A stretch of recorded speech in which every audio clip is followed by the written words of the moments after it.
Dr. Tersia Oosthuizen.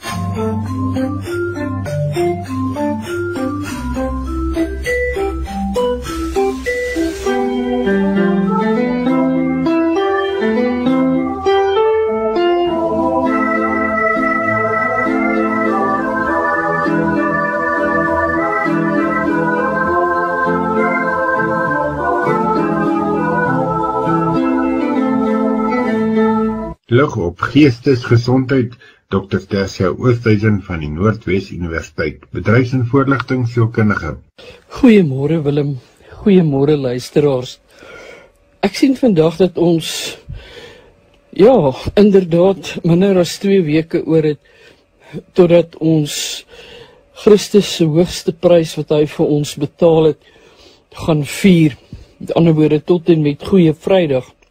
En dit het my nogal bietjie teruggevat na wat gebeur het met die Israeliete wat Egipte verlaat het na al die peste en pla en waar hulle die bloed moes smeer van die offerlam aan die deurposte. En terwyl ek dit bedink het en gelees het, dink ek aan watter stories, watter narratiewe vertel die Jode vandag nog aan hulle kinders oor die Paasgebeure of dan spesifiek die Pasga.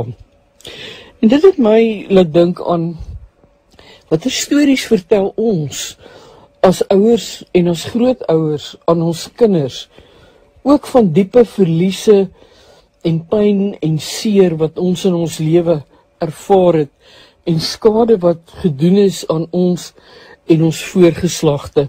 Nou kan ons terug vra, maar hoe bring dit ons by geestesgesondheid uit?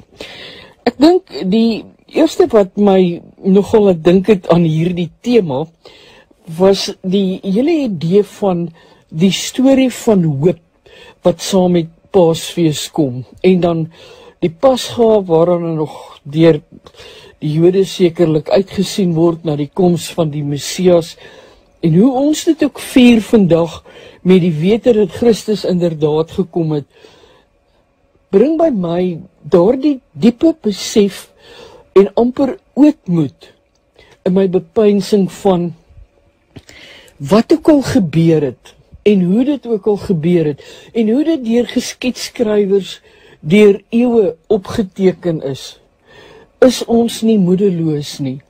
Kyk ons nie terug en hak ons nie vas in die verlede by die slegte nie. Ja, ons dra almal die trauma met ons saam wat in hierdie land gebeur het.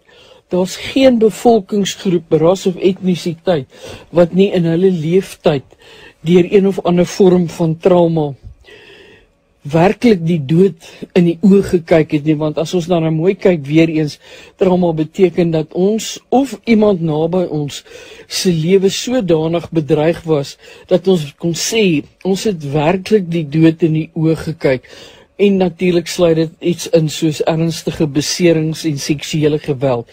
Maar waarby ek eintlik wil uitkom is, afgesien van die afgryslike aard van goed, ons weet baie van ons is nageslagte van die Tweede Vryheidsoorlog wat plaasgevind het in 1899 tot 1902 verskoning. Maar die uiteinde is, tot watter mate kan ons na hierdie stories luister van ons voorgeslagte, kan ons met ons kinders nou verbind of by hulle stil staan en ons vertel van hierdie stories, waar ons ook met hoop kan vorentoe kyk, dat daar 'n uitkoms, 'n verlossing, 'n iets sal wees. En daardie iets is baie keer my eie gedagtes en emosies, waarmee ek hoop vorentoe kan verklaar en kan glo en kan uitspreek oor my familie, nageslag ensovoorts. En ek sê dit weer eens in die lig van so baie geopolitiese uitsprake wat ons deesdae mee gekonfronteer word. Dit klink letterlik asof die wêreld op sy kop staan. Mense raak moedeloos. Mense begin terugdink aan al die slegte wat in hulle verlede gebeur het, selfs met vorige geslagte, en begin soek vir merkers wat dit waardeur ons vandag gaan, wat hulle kan hak aan waar mense destyds deurgegaan het en dan in hierdie proses amper moedeloos raak, want dit is 'n geval van is hierdie nou nie weer 'n sirkel wat voltooi is en beweeg ons nie eintlik terug nie. En dan vergeet ons, wanneer ons ons stories vertel, wanneer ons stil staan by die gebeure van ons lewe, dat ons tog ook nog hier is vandag, om dit te kan vertel, dat ons nog lewe, dat ons nog saam met ons geliefdes kan wees tot 'n mate. So met ander woorde, ek herinterpreteer dit wat lewensbedreigend was in my voorgeslag, en ek sê vir myself, hier waar ek nou is, het ek die vermoë om terug te gaan na daardie, kom ons noem dit maar, nalatenskap van ons voorouers, wat gelowige mense was, en ons kan dit omhels, en ons kan vir ons kinders sê, ons lewe voort, nie uit moedeloosheid uit nie. Die sleg waardeur hulle gegaan het, was deel van die voorbereiding van 'n toekoms vir ons. Daarom het hulle betrokke geraak in, nou praat ek spesifiek van die Tweede Vryheidsoorlog. So wat sê dit?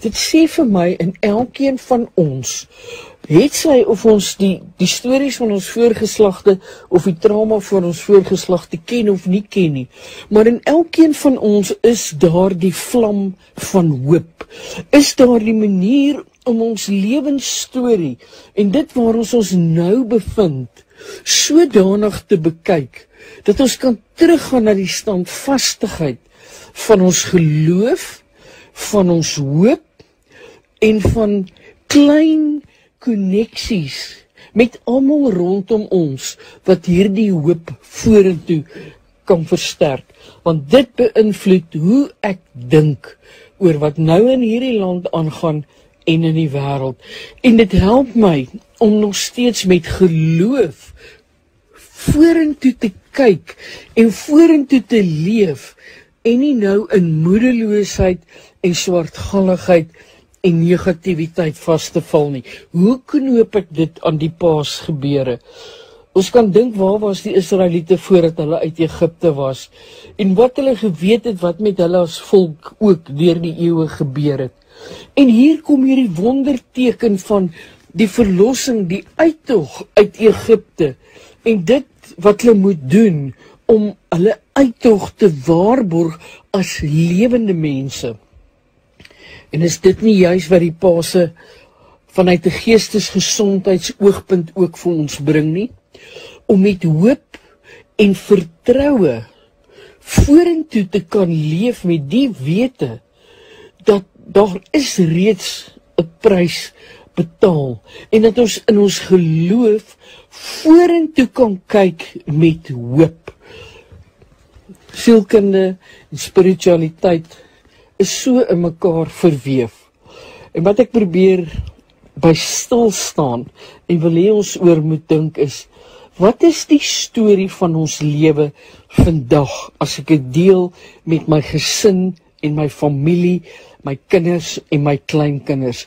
Kan ek die hoop wat Paasfees bring, die redding, die grootse werk, wat deel van my menswees geword het, op so 'n manier met my kinders en my nageslag deel, dat ons nie moedeloos is oor dit wat in die wêreld aangaan nie, en vir mekaar kan sê, ek kan nog elke dag opstaan, ek kan sien, ek kan hoor, ek kan proe, ek kan asemhaal, ek kan juis ook kyk na hoe die seisoen besig is om te verander. Baie dankie, Tersia. Ons luister binnekort verder na Dr. Tersia Oosthuizen.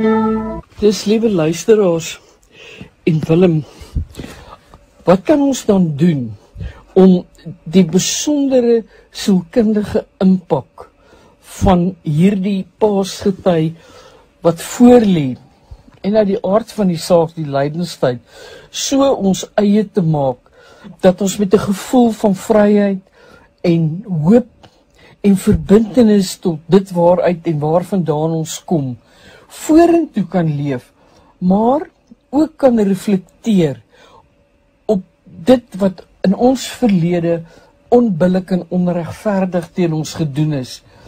Maar ons kan omdraai en sê, al is daardie nalatenskap van trauma deel van die geslag waaruit uitkom, kan ek dit ook vat na 'n hoër, noem dit maar 'n plek of 'n platform, waar ek met 'n ander insig hierna kan kyk en kan besef, deur die eeue het baie ons vooraf gegaan wat deur dieselfde is, en ek kom weer terug by die Israeliete.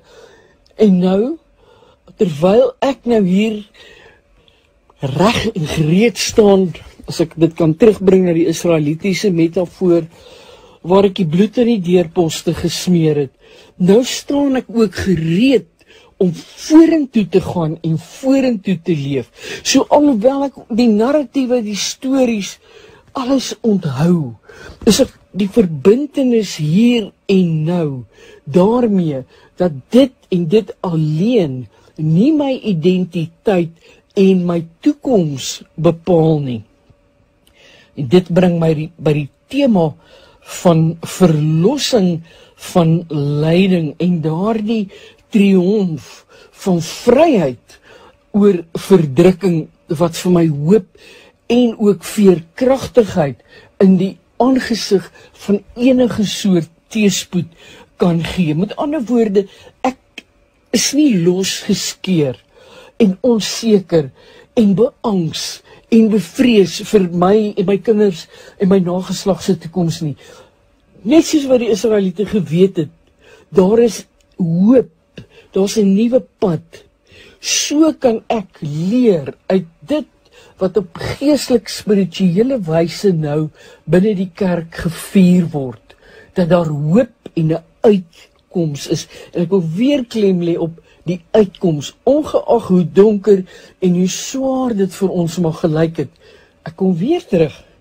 Ons is vandag hier die produk van 'n voorgeslag wat baie swaar gekry het. Maar tog is ons hier vandag. Dan, hoe dink ons in terme van ons spirituele groei en ons geloof? Want dit beteken, daar is 'n heilige, goddelike plan vir elkeen van ons se lewe. En dit alleen is so 'n stuk kragtige, amper die woord gebruik, vooruitsig, waaraan ons lewe vorentoe kan verbind. Want na alles, in ons gesin, ons familie, hoe ons ook al knoop aan ons voor- en nageslagte, is daar ook die breër gemeenskap waarbinne ek myself bevind, van vriende, van mense wat ondersteun, maar ook van die geestelike familie. En in hierdie tyd is dit ook ons dieper betrokkenheid by die betekenis van die Paase, wat maak dat ons meer met mekaar te doen het, en dat ons in hierdie tyd ook natuurlik tradisies gaan nakom, waardes weer gaan bevestig in ons lewe. En dit bring my uit by ons verantwoordelikheid en ons siening oor ander mense, waar ons in gedagte dan nou, die slawe wat die Israeliete was, nou mense ook kan help in ons gesprekke, om hulle uit hulle slawerny van vasgevangenheid in dit wat in hulle verlede verkeerd geloop het, uit te lei deur te sê, maar hierdie is 'n nuwe begin waarheen ons op pad is. Hierdie is nuut, dink anders, dink met hoop vorentoe, ongeag hoe dit lyk, ongeag die nuusberigte en die, noem dit nou maar, wil ek amper sê, die woorde van wanhoop waarmee ons gekonfronteer word. Nee, dis nie ons fokus nie. Ek lees hierdie afgelope tyd 'n boek wat baie sterk daarop neerkom dat dit waarop ek fokus, is dit wat in my lewe gebeur. En dit laat my dink, waarop fokus ek nou in my hoop om my en my familie vorentoe te vat, hier en nou, waar ek vandag en vorentoe wil leef. So dit beteken, ek moet ook in my siel 'n diepe ondersoek gaan doen. Ek moet ook gaan bedink, watter begrip en insig het ek in dit wat in my en my families se lewe gebeur het, waaruit ek kan goeie dinge leer, goeie trekke raak sien, hierdie veerkragtigheid, wat ek kan implementeer in my lewe vorentoe. So ek gaan so 'n bietjie sit, en ek gaan my hart en my gedagtes ondersoek, maar ek gaan ook begin dink oor hoe ek dink en wat ek kwytraak. En soos ons verlede week gesê het, baie keer moet ons maar bietjie standpunt inneem en moet ons maar pertinent 'n nee hê wat 'n nee is en 'n ja wat 'n ja is. En nie toelaat dat mense sommer oor ons loop en hulle opinies op ons afdwing en ons agterna voel. Ons het onsself onwaardig behandel deur toe te gee dat mense dit aan ons gedoen het. Ek het hulle toegelaat om dit aan my te doen. En nou sit ek met hierdie gevoel van, nee, dis nie wat ek wou gehad het nie. So, in hierdie hele proses, is dit ook my eie dankbaarheid. Terugdink in dankbaarheid en herleef van al die mooi oomblikke, dit waar ek vandag is. En ek wil terugkom na wat ek gesê het. Ons voorgeslagte was geloofsmense wat gebid het vir hulle nageslag, soos wat ons vandag bid vir ons kinders en ons kleinkinders. En ons doen dit nie uit moedeloosheid en uit vrees uit nie. Ons doen dit omdat ons die beste vir hulle wil hê. En ons doen dit ook in die lig van hierdie lydingstyd wat tot die opstanding uiteindelik gaan lei, wat vir ons sê, 'n nuwe dag, 'n nuwe tydvak, 'n nuwe testament, 'n nuwe verbond het vir ons oopgebreek. En ja, daarom kan ons inderdaad ons afsluit van die negatiewe wat ons in donker gate wil intrek en moedeloos maak op hierdie stadium en sê, ek gaan nie dat dit my definieer nie. My definisie gaan wees, nommer 1, wat is die rede vir my spirituele koneksie? Wat is die band wat daar tussen my en die Godheid is? Wat is die band tussen my en voorgeslagte wat hard gewerk het, wat moeite gedoen het, wat ook in liefde sodanig die aarde bewandel het, dat ek ook vandag hier kan wees en met dankbaarheid kan terugkyk en kan sê, baie dankie.